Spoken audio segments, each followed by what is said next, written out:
अस्सलाम वालेकुम dear friends, welcome to our channel dear expert sir. दोस्तों, पिछले वीडियो में हमने पढ़ा था इंट्रोडक्शन टू अकाउंटिंग और आज के इस वीडियो में हम पढ़ेंगे बेसिक अकाउंटिंग टर्मिनोलॉजीज। जी हाँ दोस्तों, बेसिक अकाउंटिंग जितनी भी टर्म्स है उनको हम अच्छे से यहाँ पे डिटेल में एक्सप्लेन करेंगे विथ एग्जांपल्स। लेकिन उससे पहले मैं आपको यहाँ पे बताऊंगा बुक कीपिंग, अकाउंटिंग और अकाउंटेंसी में क्या फ़र्क है। जी हाँ दोस्तों, या इनके बीच में क्या रिलेशनशिप है। तो दोस्तों, वीडियो जो है ध्यान से देखिएगा। पूरा एक एक सेकंड, एक एक मिनट यहाँ पे बहुत ही इम्पोर्टेंट है आपके लिए। तो बुक कीपिंग, अकाउंटिंग और अकाउंटेंसी में क्या फ़र्क है, सबसे पहले ये जानेंगे। बुक कीपिंग, सबसे पहली टर्म है बुक कीपिंग। बुक कीपिंग क्या है, यानी बुक कीपिंग में क्या होता है। बुक कीपिंग में सिंपल रिकॉर्ड होता है। जी हाँ दोस्तों, यानी जैसे जर्नल में आप रिकॉर्ड करते हो, सिंपल रिकॉर्ड करना पड़ता है यहाँ पे। जैसे यहाँ पे दोस्तों एक एग्जांपल है, राइट डाउन 200 सेल्स या 100 परचेज। यानी आपने 200 की सेल्स की है तो आप सीधा लिखोगे 200 मैंने सेल की है, तो 200 सेल्स लिखोगे। और इसी तरह अगर आपने कुछ परचेज किया है तो 100 का आप परचेज लिखोगे। तो जब आपने परचेज किया 100 का और सेल की 200 की, हो गया सिंपल रिकॉर्ड। उसके बाद आता है अकाउंटिंग। कीपिंग जो है वो बेस है अकाउंटिंग की। उसके बाद जब अकाउंटिंग आता है, अकाउंटिंग में क्या होता है, समराइज एंड एनालाइजिंग ट्रांजैक्शंस। जी हाँ दोस्तों, इनको समराइज करना। यानी फिर यहाँ पे मैंने आपको पहले भी बताया, ट्रायल बैलेंस बनती है, प्रॉफिट एंड लॉस अकाउंट बनता है, आपका बैलेंस शीट बनता है। तो यहाँ पे जब ये समराइज हुआ तो यहाँ पे क्या करोगे आप, यहाँ पे कैलकुलेट करोगे प्रॉफिट। किसमें, अकाउंटिंग में। अकाउंटिंग में कैसे करोगे आप, यानी सेल्स की आपने 200 की और परचेज की है 100 की, तो 200 माइनस 100 हो गया 100, आ गया यहाँ पे प्रॉफिट। प्रॉफिट किसके जरिए निकालोगे आप, अकाउंटिंग के जरिए। उसके बाद है दोस्तों उससे एडवांस्ड एक कंसेप्ट जिसका नाम है अकाउंटेंसी। अकाउंटेंसी क्या है, अकाउंटेंसी है ये system of rules and principles. यानी जो जो कि यहाँ पे कुछ प्रिंसिपल्स होते हैं, जैसे मैंने आपको कल बताया, जनरली एक्सेप्टेड अकाउंटिंग प्रिंसिपल्स या प्रोसीजर्स होते हैं जिनके जरिए ये अकाउंटिंग की जाती है। तो यहाँ पे क्या है, यहाँ पे वो फॉलो करते हैं अकाउंटिंग स्टैंडर्ड्स, ताकि रिपोर्ट जो है वो अच्छे से बने। तो ये जो है अकाउंटेंसी, ये यही एक system of rules and principles है जिनके जरिए अकाउंटिंग की जाती है। आई होप इनमें जो है रिलेशन आपको समझ में आई होगी। अब आते हैं बेसिक अकाउंटिंग टर्मिनोलॉजी पे। तो बेसिक अकाउंटिंग टर्मिनोलॉजी क्या है, यहाँ पे सबसे पहले आपके दिमाग में आना चाहिए दोस्तों यहाँ पे ट्रांजैक्शन। जी हाँ दोस्तों, ट्रांजैक्शन क्या होती है, ट्रांजैक्शन होती है ट्रांसफर ऑफ मनी और मनीज वर्थ। यानी मनी या मनीज वर्थ, किसी को कैश देना या किसी को कुछ देना, उसके बदले कैश लेना, उसको बोलते हैं यहाँ पे ट्रांजैक्शन। जैसे एग्जांपल यहाँ पे है, बाइंग गुड्स वर्थ रुपीज 5000। तो यहाँ पे क्या है दोस्तों, आपने कुछ गुड्स खरीदे, जो खरीदे आपने कितने के, 5000, तो हो गए यहाँ पे ट्रांजैक्शन बनती है। दोस्तों यहाँ पे एक क्वेश्चन आपके दिमाग में आना चाहिए, और होती है टर्म इसमें इवेंट। जी हाँ दोस्तों, ट्रांजैक्शन और इवेंट में क्या फर्क है, यहाँ पे मैं आपको समझाऊंगा अच्छे से। इवेंट होता है दोस्तों, इवेंट क्या होता है, इवेंट होता है दोस्तों, an event is any happening in a business that may or may not have a financial impact। जी हाँ दोस्तों, इवेंट एक ऐसी चीज होती है जिसका फाइनेंशियल इम्पैक्ट बिजनेस में हो भी सकता है, नहीं भी हो सकता है। एक एग्जांपल के तौर पे, a company appoints a new manager, एक कंपनी ने नया मैनेजर अपॉइंट किया है। ये एक इवेंट है क्योंकि ये बिजनेस को इफेक्ट करेगा। लेकिन कितना करेगा ये हमें पता नहीं है, क्योंकि ये जो है ये मनी डायरेक्टली इन्वॉल्व इसमें नहीं होता है। तो इसका मतलब ये इवेंट जो है ये बुक्स ऑफ अकाउंट्स में रिकॉर्ड नहीं होता है। ये आपको याद रखना है दोस्तों। इसका मतलब जो सभी इवेंट है यहाँ पे बुक्स ऑफ अकाउंट्स में रिकॉर्ड नहीं किए जाते हैं। तो दोस्तों ये हो गया इवेंट। अब है ट्रांजैक्शन। ट्रांजैक्शन की मीनिंग क्या है? Transaction is a business activity, जैसे मैंने अभी बोला इसका फाइनेंशियल इम्पैक्ट डायरेक्ट होता है बिजनेस पे। यहाँ पे एक एग्जांपल है, कंपनी ने सैलरी दी है 50,000। 50,000 क्या है? मॉनेटरी वैल्यू है। एक मैनेजर को दी है 50,000 सैलरी, तो इसका मतलब ये ट्रांजैक्शन है और ये बुक्स ऑफ अकाउंट्स में रिकॉर्ड होगी। तो इवेंट और ट्रांजैक्शन में आ गया होगा फर्क आपको समझ कि क्या है। यानी इवेंट हो गया हैपनिंग जो मॉनेटरी वैल्यू जिसका नहीं होगा, वो बुक्स ऑफ अकाउंट्स में रिकॉर्ड नहीं की जाती है।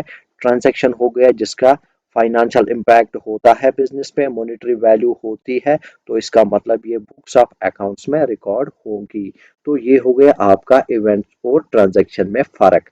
आपको मैंने बताया दोस्तों यहाँ पे क्या है, यहाँ पे मैंने आपको बताया कि ट्रांजैक्शन क्या होती है। उसके बाद है दोस्तों, अब ट्रांजैक्शन दो किस्म की होती है, कैश ट्रांजैक्शन और क्रेडिट ट्रांजैक्शन।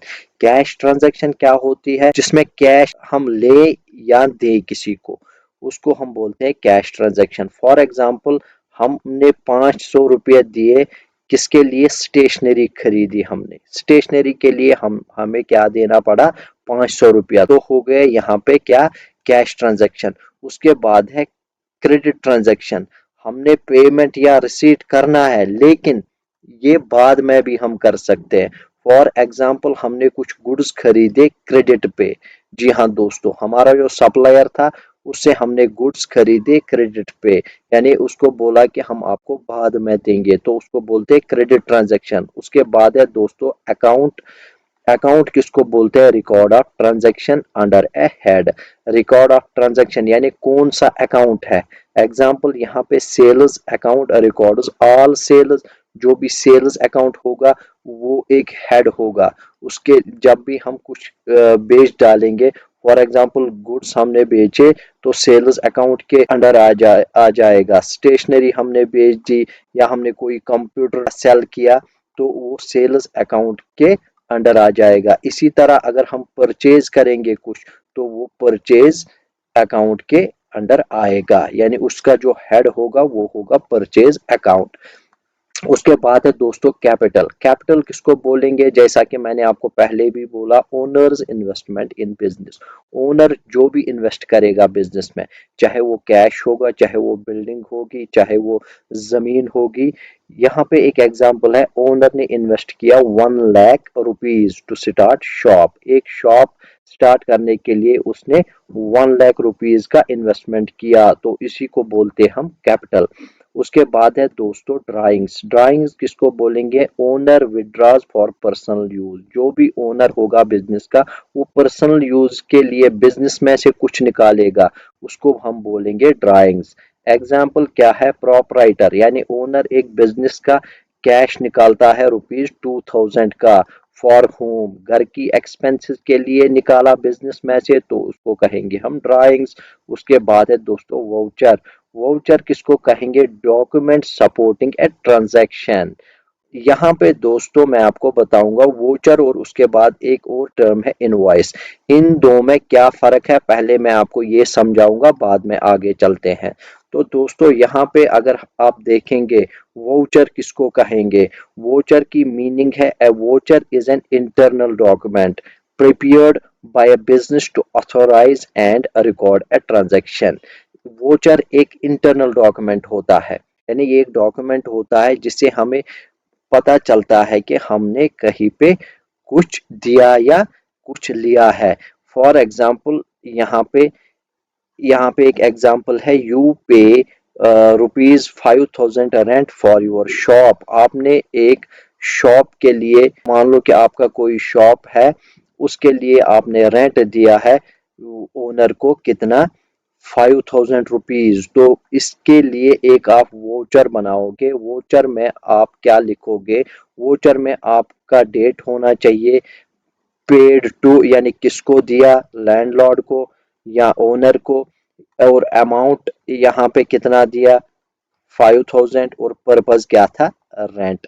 तो ये सब कुछ आना चाहिए वोचर में, तभी जाके कल आप क्लेम कर सकते हो कि भाई हमने इस टाइम 1 दिसंबर पे आपको 5000 पे किया है। तो ये आप अपने पास रखिएगा, यानी बिजनेस में रखिएगा, बहसत एक प्रूफ के। ये एक प्रूफ होता है, क्योंकि इसी से पता चलता है कि हमने जो है एक ट्रांजैक्शन की है, और ये बुक्स ऑफ अकाउंट्स में एंटर किया जाता है उसी टाइम। तो दोस्तों, ये वोचर क्या है? ये वोचर अपनी कंपनी में रखा जाता है as an evidence of payment, यानी एक सबूत रहता है आपके पास। उसके बाद है दोस्तों यहाँ पे इनवॉइस। इनवॉइस क्या होता है? इनवॉइस यहाँ पे इसकी मीनिंग है, an invoice is a document prepared by the seller and given to the buyer showing details of goods and services. Invoice क्या होता है? इनवॉइस कौन बनाता है? इनवॉइस सेलर बनाता है। सेलर और किसको देता है? बायर को। क्योंकि जब भी आप कुछ यहाँ पे बेचोगे, तो जो भी बायर खरीदेगा उसको यहाँ पे डिटेल्स लिखने हैं कि हमने भाई आपको क्या बेचा है, किस टाइम बेचा है। तो यहाँ पे जो है डेट होना चाहिए इसमें, बायर यानी कौन है यहाँ पे, बायर का जो शॉप है, यानी उसका नाम यहाँ पे लिखना है कि किसको बेचा है, और आइटम्स लिखना है, और यहाँ पे प्राइस लिखना है। और टर्म्स होती है यहाँ पे debit note and credit note. जी हाँ दोस्तों, debit note and credit note. Debit note कौन देता है? डेबिट नोट आपका देता है बायर। किसको देता है? आपका सेलर को। क्यों देता है? फॉर एग्जाम्पल, आपका एक शॉप है, आपने कुछ स्टेशनरी मंगाई 1000 रुपीज की, उसमें से कुछ स्टेशनरी डैमेज थी, मान लो कि 400 रुपीज की। जब आपने देखा कि 400 रुपीज की स्टेशनरी यहाँ पे डैमेज्ड है, तो आपने क्या किया? तुरंत एक डेबिट नोट बनाया और भेजा सप्लायर को या सेलर को कि भाई आपने जो स्टेशनरी भेजी थी उसमें से 400 रुपीज की जो स्टेशनरी है वो डैमेज्ड है। तो आपने जब भेजा डेबिट नोट, डेबिट नोट उसके पास यानी सेलर के पास पहुंचा या सप्लायर के पास पहुंचा, तो वो वहां से इशू करेगा क्रेडिट नोट। यानी क्रेडिट नोट कौन इशू करता है? Seller to buyer. तो जब वो क्रेडिट नोट करेगा, वो एक्सेप्ट करेगा, हाँ जी आपने जो स्टेशनरी भेजी डैमेज्ड वो हमने ले ली है, तो आपके जो 400 रुपीज है वो यहाँ पे कम किए गए। दोस्तों, यहाँ पे वोचर और इनवॉइस मैंने आपने बताया। तो इनवॉइस क्या करता है? Invoice seller to buyer. For example, invoice of showing 10 chairs at the rate of 1000 rupees, यानी 1000 ईच। मान लो कि 1000 इंटू जब आप करोगे 10, वो हो गया 10,000, यानी 10,000 रुपीज की आप आपने जो है वो चेयर बेच डाली है, किसको? बायर को। तो आप उस टाइम इनवॉइस लिखोगे। उसके बाद है गुड्स। गुड्स किनको बोलेंगे? Items a business deals in, यानी वो गुड्स, वो चीज जिनमें आप बिजनेस करोगे। For example, furniture is goods for a furniture shop. अगर आपके पास फर्नीचर होगा, फर्नीचर शॉप होगा, तो आप क्या मंगाओगे? फर्नीचर। लेकिन कभी कभार आपके पास, मान लो कि आपका जो है स्टेशनरी का शॉप है, तो स्टेशनरी का शॉप है, उसके लिए आप फर्नीचर मंगाओगे, लेकिन किस लिए? बैठने के लिए, वहां पे चेयर्स वगैरह। तो वो यहाँ पे जो है वो गुड नहीं माना जाएगा। गुड क्या माना जाएगा? वही जिसके साथ आपका बिजनेस डील करता हो। उसके बाद है दोस्तों मर्जर। मर्जर किसको कहेंगे? मर्जर हम कहेंगे टू और मोर बिजनेसेस कंबाइन। जब दो या दो से ज्यादा बिजनेस कंबाइन हो तो उसको हम मर्जर कहते हैं। For example, company A plus company B, दो कंपनी एक साथ बन गई, सिंगल एंटाइटी, यानी एक ही एंटाइटी बन गई, तो उसको हम क्या कहेंगे, उसको हम मर्जर कहेंगे। उसके बाद है दोस्तों परचेजेस। परचेजेस किसको कहेंगे हम, बाइंग गुड्स फॉर रिसेल। जो आप खरीदोगे गुड्स किसके लिए, बेचने के लिए, उसको हम परचेजेस कहेंगे।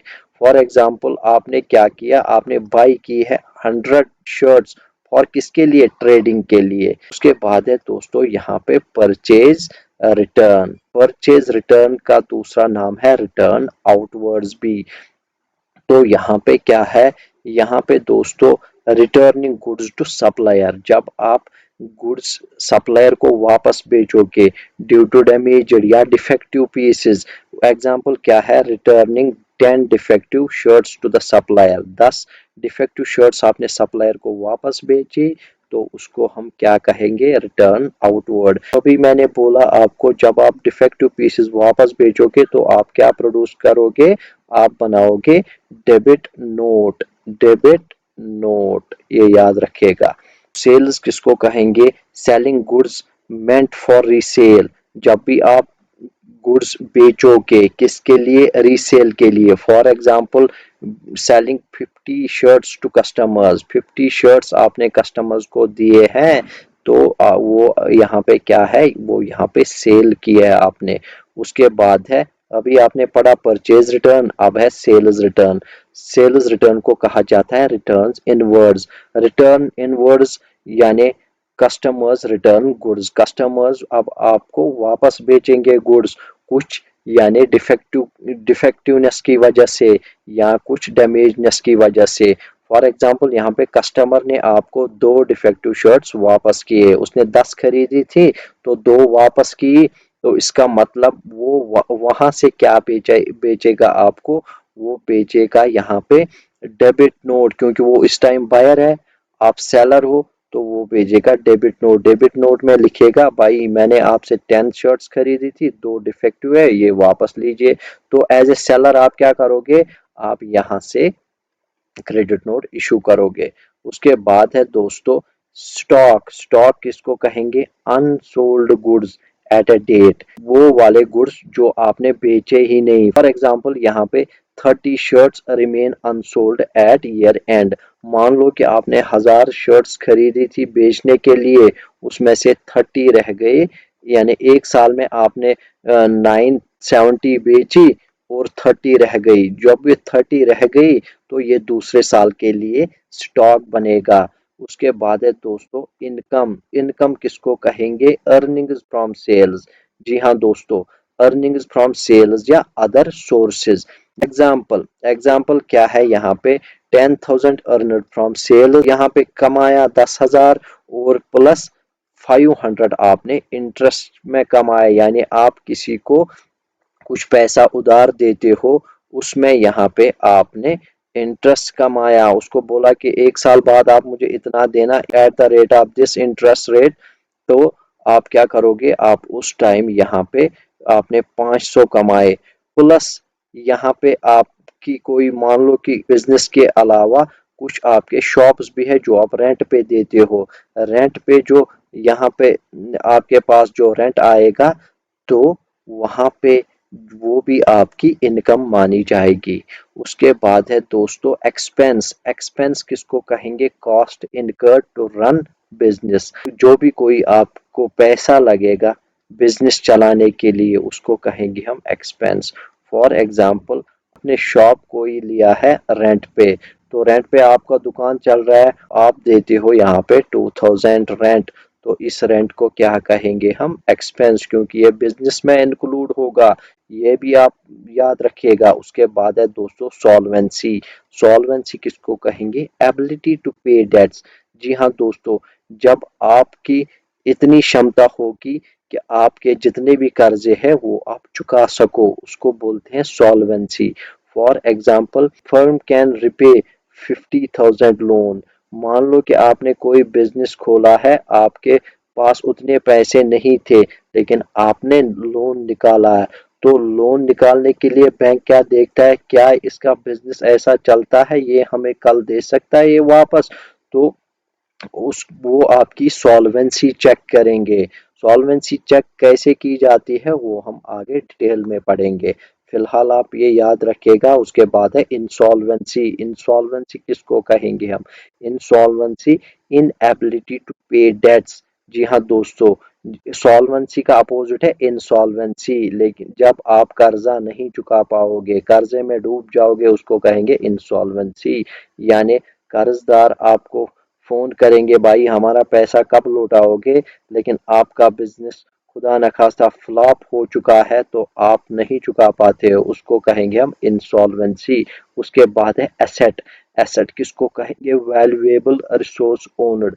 जी हाँ दोस्तों, यानी वो चीजें जिनका कुछ वैल्यू हो। एग्जाम्पल क्या है? आपके पास कोई बिल्डिंग है, उसका वैल्यू है यहाँ पे 5 लाख रुपीज। तो इसी तरह आपके पास लैंड होगी, तो लैंड क्या है? एसेट। उसका वैल्यू होगा फॉर एग्जाम्पल 1 करोड़ रुपीज, तो यहाँ पे ये एसेट माना जाएगा।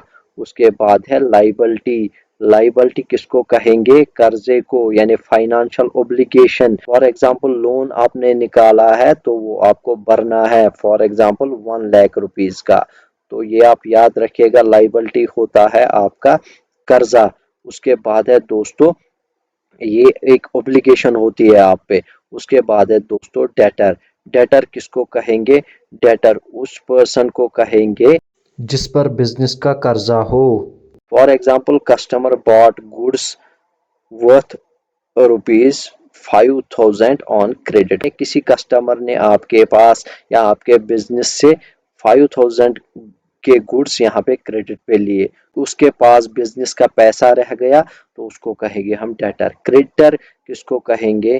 क्रेडिटर उसको कहेंगे पर्सन टू होम बिजनेस ओज मनी, जिसने बिजनेस को पैसा उधार दिया हुआ होगा तो उसको चुकाना है यहाँ पे। फॉर एग्जाम्पल सप्लायर है कोई, उसने आपको दिया है या आपके बिजनेस को दिया है रुपीज 3,000, 3,000 दिया है, तो यहाँ पे क्या है? वो आपका यहाँ पे क्रेडिटर बन गया, आपके बिजनेस का क्रेडिटर बन गया। उसके बाद है डेप्रिसिएशन।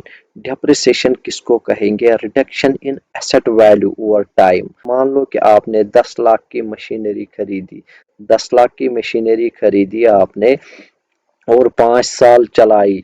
5 साल के में उसकी जो क्षमता है वो कम हुई होगी। उस कीमत कम होना, उसको बोलते हैं हम डेप्रिसिएशन।